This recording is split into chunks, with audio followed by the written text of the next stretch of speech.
Imagine trying to unite three vastly different visions for the future of a war-torn nation, each with immense power and conflicting priorities. How would you forge an agreement when peace hangs in the balance? That was the challenge at Yalta. At the Yalta Conference in February 1945, the Allied leaders established a provisional Polish government primarily as a difficult compromise between Soviet demands for a friendly, secure Western border and Western Allied insistence on Polish self-determination. This decision aimed to create a broad-based, unified government representing all democratic elements, which was a crucial step towards resolving the future of Poland. The core reason for this compromise stemmed from geopolitics and the realities on the ground. Soviet forces had already occupied most of Poland, installing a provisional government known as the Lublin Committee. This communist-dominated body served Moscow's strategic interest in having a buffer state. Conversely, Great Britain and the United States backed the legitimate Polish government in exile based in London, which championed democratic principles and national sovereignty.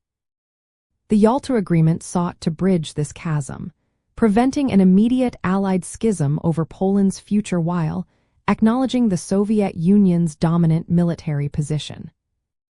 The agreement specified that the new provisional government of national unity should include democratic leaders from both the Soviet-backed Lublin Committee and the London government in exile.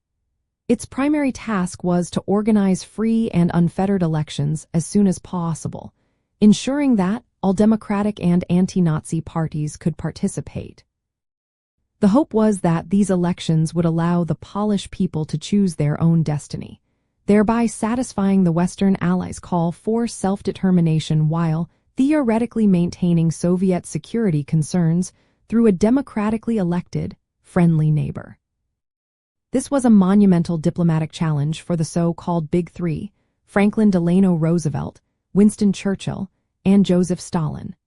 A key aspect of the agreement also solidified Poland's eastern border along the Curzon Line, effectively ceding significant pre-war Polish territory to the Soviet Union. This territorial concession was paired with a promise of compensation through German lands to the west, fundamentally reshaping the Polish state. Understanding these intricate concessions reveals the intense pressure and the often divergent goals that shaped post-war Europe. Ultimately, the establishment of this provisional government, alongside the promise of free elections, was a critical, albeit flawed, attempt to balance competing Allied interests in Eastern Europe. Grasping this Yalta decision is essential for understanding the origins of the Cold War and the Soviet Union's consolidation of influence over the Eastern Bloc, setting the stage for decades of geopolitical tension. If history fascinates you, like, subscribe, and explore more with us.